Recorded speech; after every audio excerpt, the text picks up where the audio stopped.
ubundi ngo mugende nk'uko ubutumwa bwiza buvuga. Ijambo rya gatatu aravuga ngo muyoborwe n'umwuka. Ijambo rya kane ravuga ngo mugende ngo mwigane Imana nk'abana bakundwa. Iryo ni ijambo rimwe gusa. Ni ukuvuga ngo mugende muyoborwe n'Imana. Bwana asifiwe. Ni ukuvuga ngo uko Yesu yagenze namwe ariko mugenda mugera ikirenge muciwe. Uko Imana yagenjeje namwe ariko muzagenza. Kugira ngo muyite abanyamasengesho. Bwana asifiwe. Yo Bwana asifiwe. Yo Bwana asifiwe. Mwabonye Yesu yabiyeretse ryari. Wovuga naho mwahuriye. Wovuga n'ibyo yakubwiye. Bwana asifiwe. Nico tuza dushaka ngo utange ubuhamya. Utazi iyo yavuye ntazamenya niyo hayaje. Haleluya. Hari abantu benshi badafite ubuhamya kuko badafite aho Imana yabakuye. Bisanze mu ikanisa, bisanze basaraba pasiteri ari abahudumu n'abandi bakurira mu nzu y'Imana ariko ntibafite iyo bavuye. Niyo mpamvu byoroha rero ababasubira iyo batavuye. Niyo mpamvu baza bagenda uko badakwiriye kugenda. Ariko abavuye iriye, Bwana asifiwe, bakamenya aho Imana yabakuye. Haleluya. Tibaza basubirayo. Imana ishaka ku 10 mugende nk'uko bikwiriye ab'umwami wacu, mumunezeze muri byose, mwere imbuto z'imirimo myiza yose, kandi mwunguke kumenya Imana. Amen. Ongera Igitabo cy'Abaheburayo ibice ni 11 murongo wa 5. Abaheburayo 11. Igitabo cy'Abaheburayo 11 murongo wa 5. Haravuga ngo kwizera niko kwatumye Henoki yimurirwa mu ijuru ngo adapfa, kandi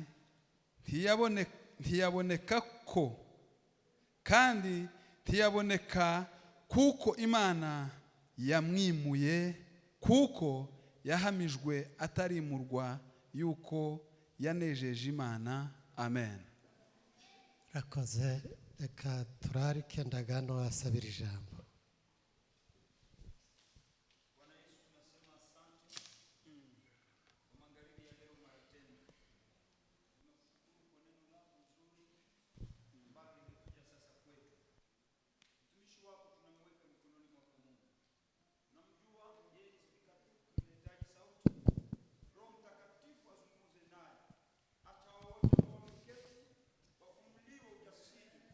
Kuweza kugeuzwa na kulifuata neno lako.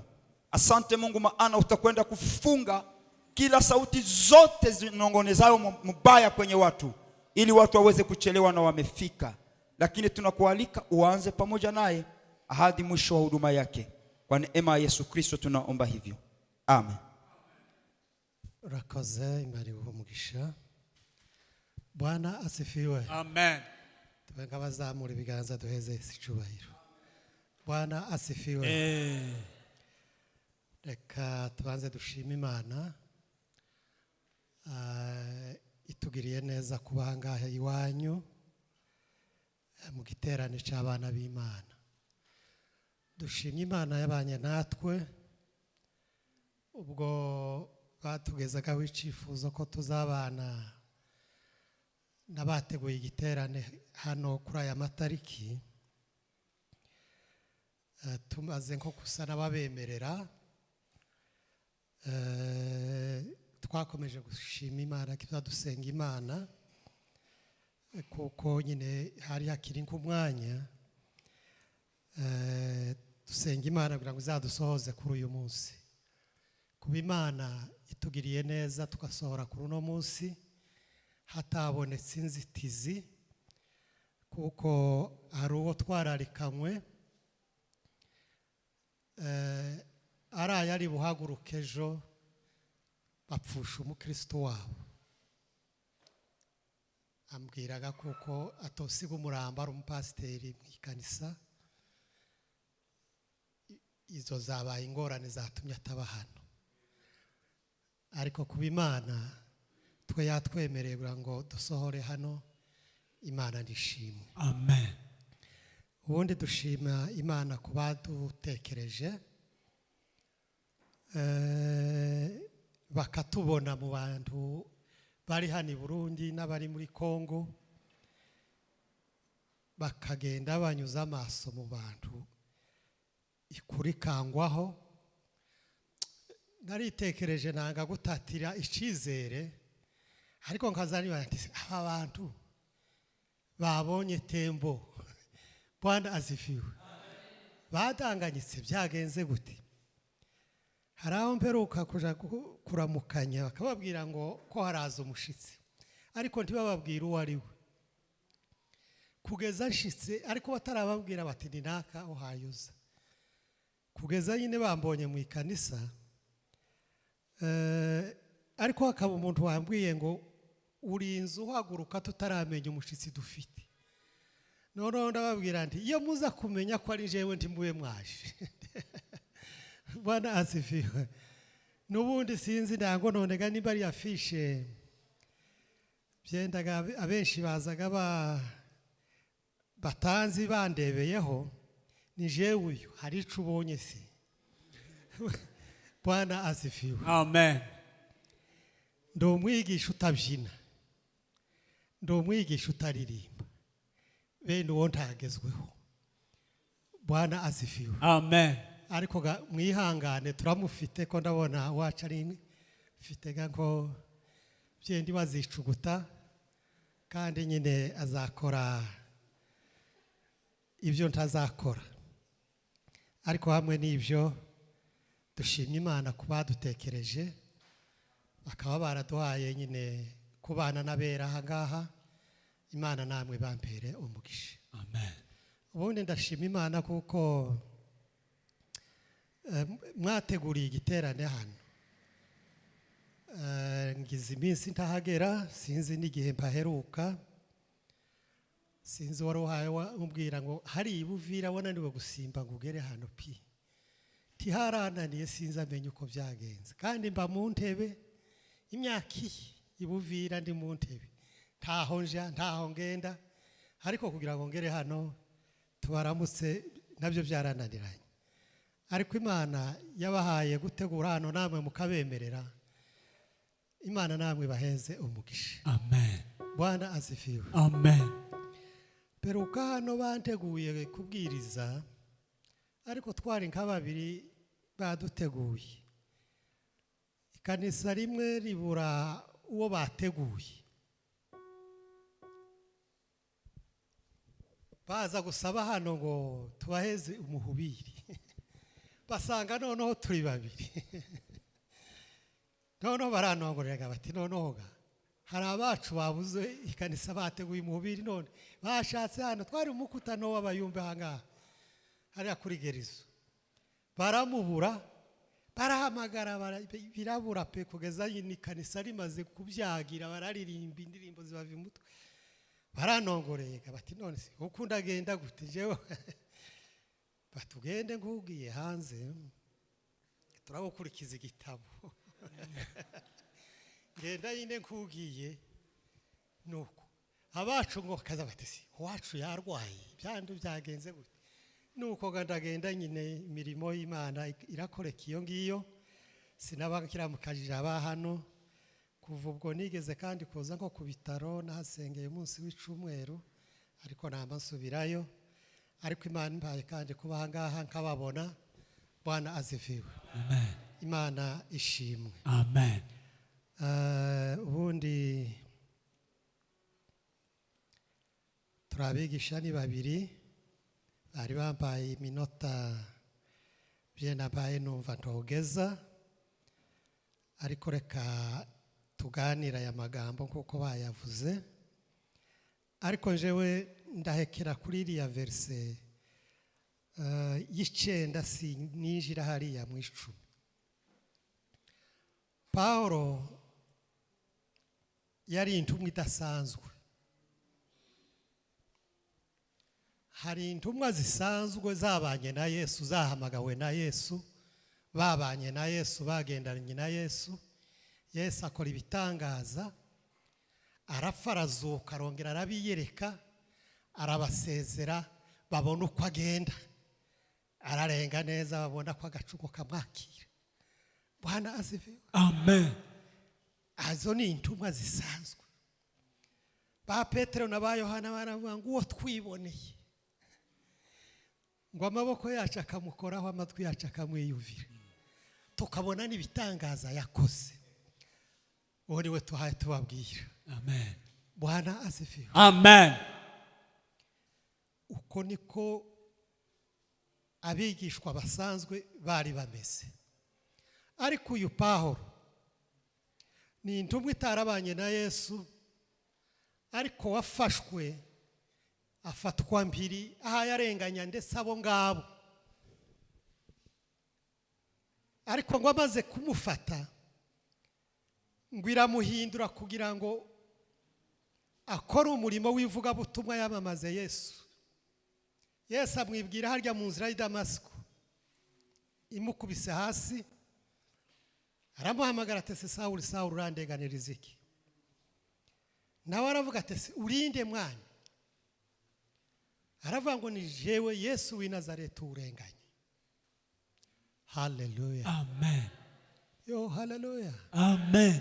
Kandi ico yarahaye aziza abantu ni iryo zina bahoza bigishamo, ariko arababwira ati ni jewe Yesu uhaye urenganye. Kandi bahoza bigisha umuzuko. Hallelujah. Amen.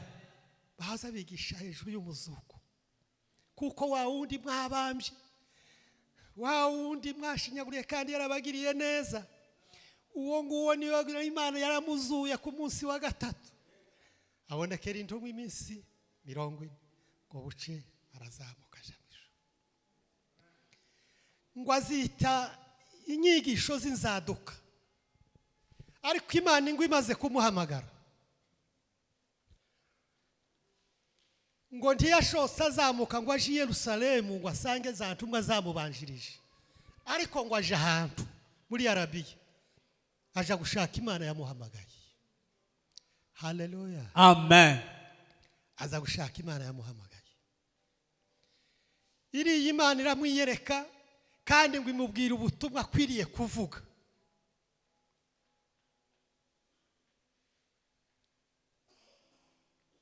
Igitabo cy'Abagalatiya kiravuga ngo ubutumwa mbwiriza sinabubwirijwe n'abantu, kandi si ubw'abantu, usibye gusa Imana yabumpishuriye. Hallelujah. Amen. Nihagira uwundi muntu uzaza kuvuga ubutumwa atari ubwo nababwirije, uwazavumwe n'ubwo azaba ari marayika uvuye mu ijuru. Nyuma yaho, nyuma y'imyaka 3 yarakijijwe, yaramenye Yesu, ngo abona kuzamuka aje i Yerusalemu kureba ba Kefa na ba Yakobo, ngo bagiranye iminsi 15, arababwira ngo iminsi 15 ngo ntihagije kugira ngo ba Petero bambwire ibyo nkwiriye kubwiriza.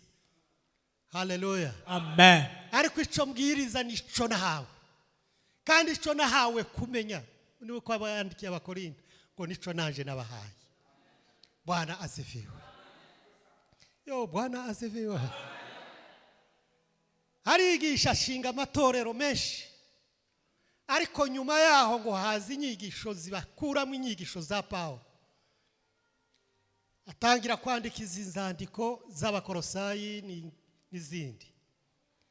Uru rwandiko rw'Abakolosayi yarwanditse ngo hinjiyemo inyigisho zibakuramo izo zangi, zibabwira ko Yesu ari ibintu bahimba, ahubwo intumwa y'Imana n'abamarayika nibo Imana iza yohereza kubwira abantu bo mwisi, nibo ba message b'Imana.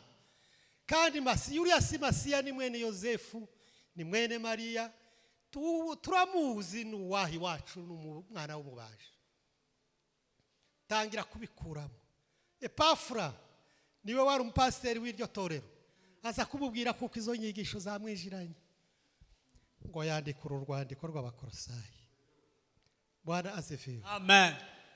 Abandika ngo rwari urwandiko rwihuta kandi ngo araruhina, ariko avuga hejuru ya Yesu wari we. Hallelujah. Amen. Aravuga ngo uyu ni umuremyi, niwe Yesu ni umuremyi, n'umuremyi niwe waremye ibi byose muzamubona kandi niwe ishusho y'Imana itaziboneka kandi kuzura kubumana bwose kuri muri we. Bwana asifiwe. Amen. Ngo arwandika rwihuta bagashaka kuvuga ngo uru rwandiko rw'Abaefeso ngo aza kurwandika yitonze avuga bya Yesu n'imigisha twamuboneyemo.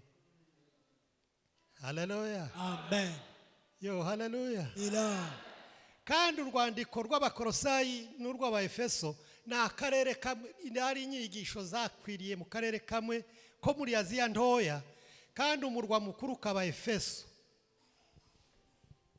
Kandi izi zandiko yazandikaga ari sirikireri, akababwira ngo izi zandiko zizasomwe muri Laodikiya, zizasomwe muri Hierapoli, zizagende no muri Efeso.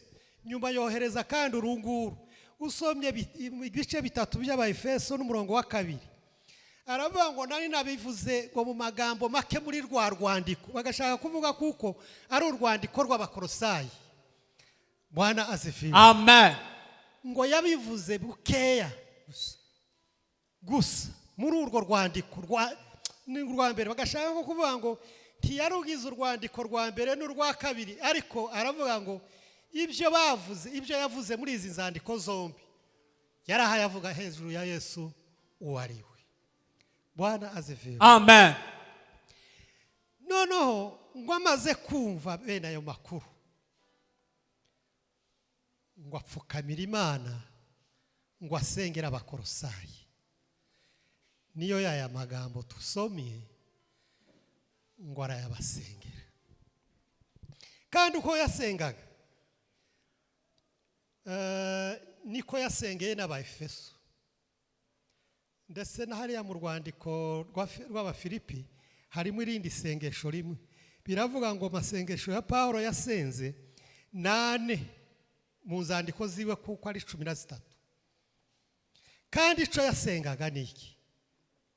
Yasengeraga abantu ngo Imana ibahishurire, Imana ibahishurire Yesu bamenye uwo ari we. Nico ubwenge bwo kumenya, umwuka wo kumenya Yesu bamenye uwo ari we. Hariya mu Efeso yaravuze ngo Imana y'umwami wacu Yesu Kristo ndaza nisenga ngo Imana ibaheze umwuka w'ubwenge n'uwo guhishurirwa bitume muyimenye. Mumenye imbaraga ze, mumenye ibyo yiringiza aba yahamagaye, amenye n'ubwenge kibuze imbaraga yazurishije Yesu abikuye mu bapfuye ngo nazo netwe natwe nizo yaduhaye. Nizo mbaraga yazaga shaka ngo abantu binjiri bamenye Yesu. Nta kizabakura muri Yesu baramumenye. Akavuga ngo ndabasabira kugira ngo mushinge imizi mu rukundo rw'Imana. Haleluya. Amen. Murushoreremo imizi, mumenye urwo rukundo rw'Imana ruruta uko abantu bashobora kurumenya. Mumenye ubugari bwarwo n'uburebure bw'umurambararo n'ubujaruguru ndetse n'ubukijefu. Haleluya. Yo haleluya. Amen. Nico yazaga shaka ngo bashimangire muri Yesu bamumenye.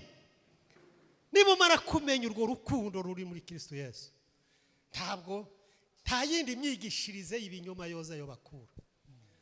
Mu Efeso arababwira ngo kugira ngo mutababana ngo mujanwe hirya no hino n'imiyaga yose muhungabanwa n'imiyaga. Nyamara ngo mukure ahari mugere mu kigero cy'igihagararo cya Kristo. Abakristo bakwiriye gukura bakamenya uwo bizeye uwo ari we. Nico yashakaga. Bwana asifiwe. Amen. Yo Bwana asifiwe. Amen. Ngo ahari muhabwe umwuka wo kumenya no kurobanura ibinyuranye. Umwuka wo kumenya wo kurobanura ibinyuranye. Hariya mu Efeso naho mu Bafilipi 1:9 kugeza ku 11 haravuga ngo muhabwe ubwenge bwo gusobanura imyuka iyobya nitayobya. Uwo mwuka w'ubumana uzabahishurira umwuka w'ukuri n'umwuka w'ibinyoma wo kurobanura. Discernment. Bwana asifiwe. Yo Bwana asifiwe. Nico Paulo yashakaga. aravuga ngo mugende kuko abo mwami bazabagenda. Iryo jambo yarivuze nko mu mvugo zine. Aravuga ngo kugenda kuko umwami agenda,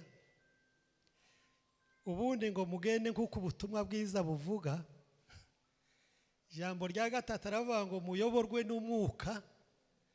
Ijambo rya kane aravuga ngo mugende ngo mwigane Imana nk'abana bakundwa. Iryo ni ijambo rimwe gusa, ni ukuvuga ngo mugende muyoborwe n'Imana. Bwana asifiwe. Ni ukuvuga ngo uko Yesu yagenze namwe ariko mugenda mugera ikirenge muciwe.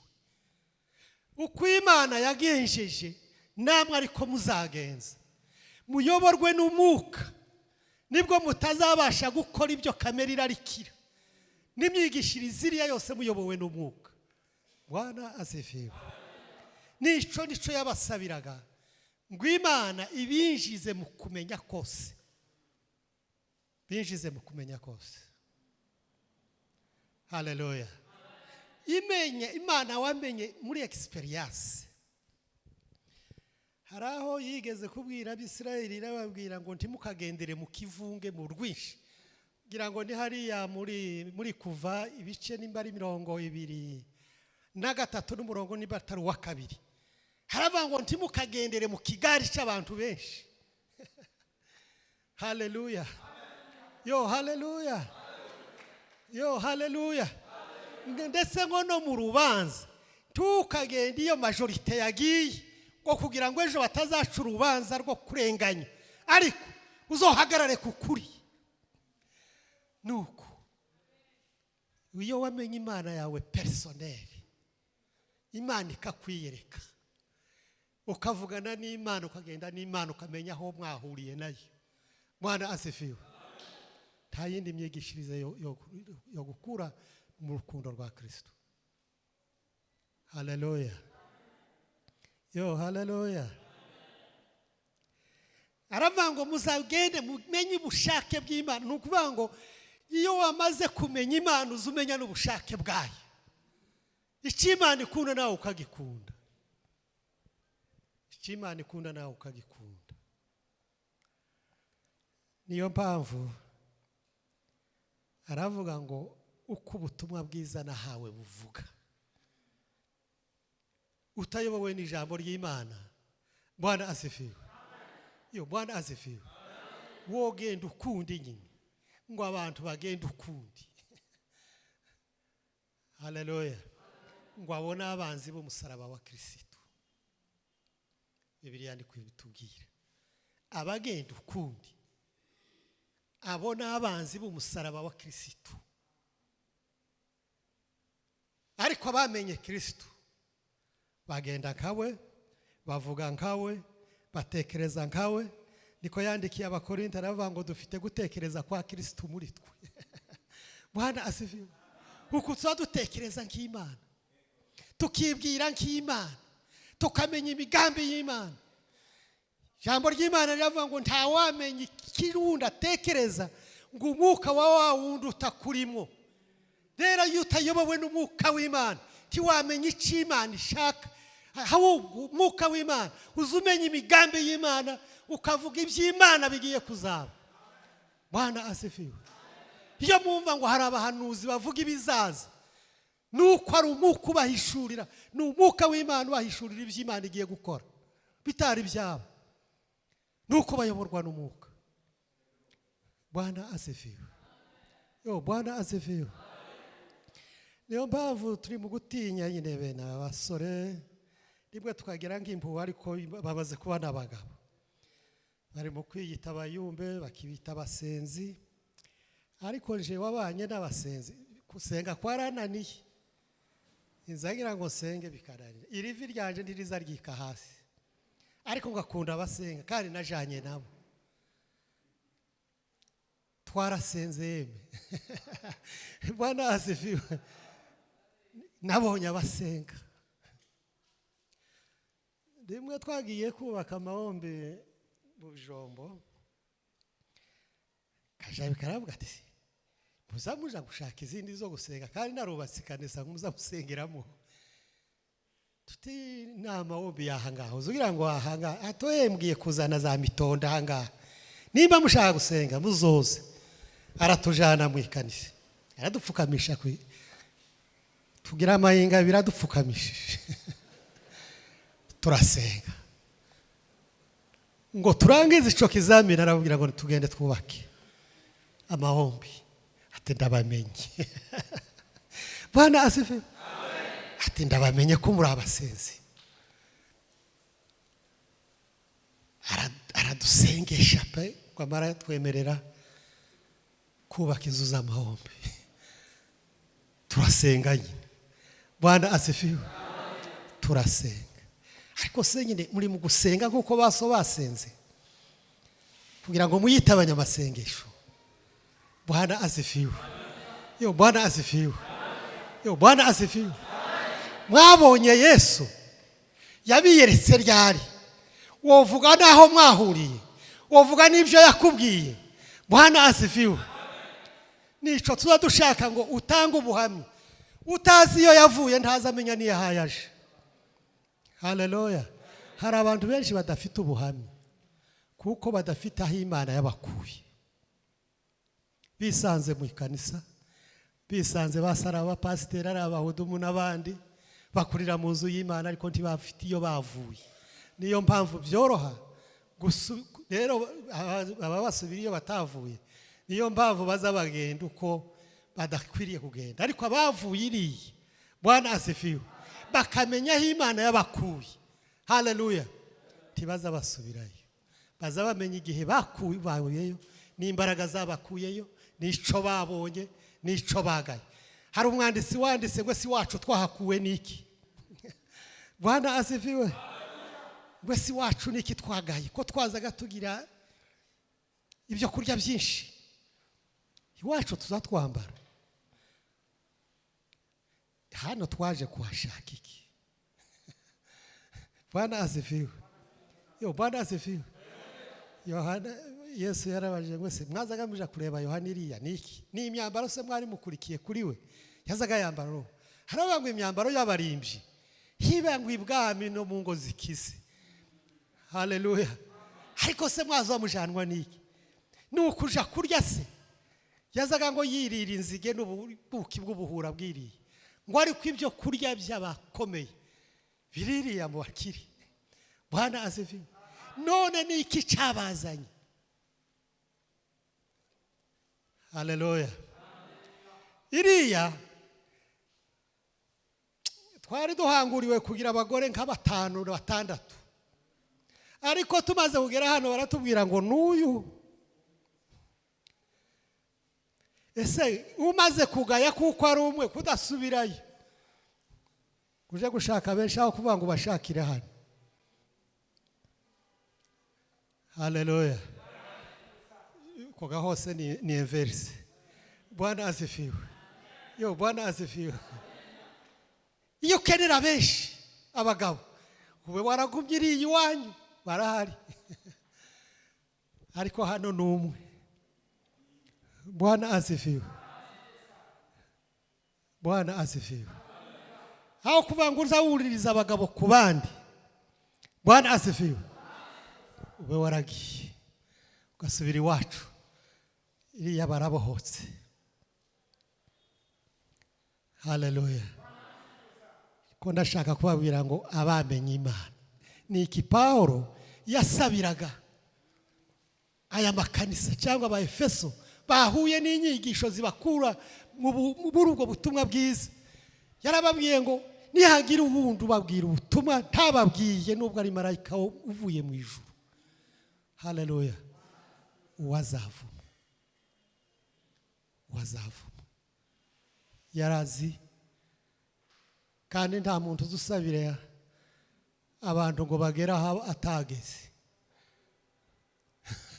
Bwana asifiwe utarageze muri Israeli iyo sengera ubundi ngo nagendeyo uzi byiza se biri muri Israeli uzi niki urahaca se uramupfukamira ngo agendeyo utarahagiye izo mbaraga uhaye umushoraho niziki Bwana asifiwe nta muntu wasengera ubundi ngo agera iwatageze ayo niyo azavuga ngo ndapfukamira data wa twese uwo abo mu ijuru nabo mu isi bitirirwa uko nsenze ndabibuka kugira ngo Imana yanje ibihishurire ibaheze umwuka wo kuyimenya.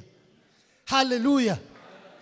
Muyimenye, mumenye n'urukundo rwe, mumenye n'ubutunzi, mumenye n'ibyo azaragabera, mumenye n'imbaraga z'ibyo azaragabera. Ibyo byose nibyo yasabiraga abantu. Rero utaramenya Yesu ntiwagenda nkawe, ntiwavuga nkawe, ntiwakora nkawe, ntiwakwihangana nkawe. Bwana asifiwe. Ngo yihanganiye ngo kubw'ibyishimo byari bimushize imbere yihanganira imibabaro yo kumusaraba kugira ngo akuronkeje nawe.